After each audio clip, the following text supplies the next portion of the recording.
to teach you today. Today we're going to do scarf and we're going to do some movement. And as we do it, as your child does it, they get a sense of themselves in the space around them. This is called proprioception. It will help them when they're learning to write. So we're going to sing Rain is Falling Down. I'm going to use scarves. If you don't have a scarf, that's fine. You can use your fingers as rain and go splash. But I'm going to use my scarves. So we're going to go, rain is falling down, splash. Rain is falling down, splash. Pitter patter, rain is falling down, splash.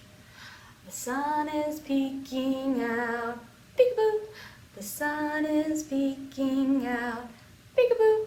Peeking out, peeking out. The sun is peeking out, peekaboo.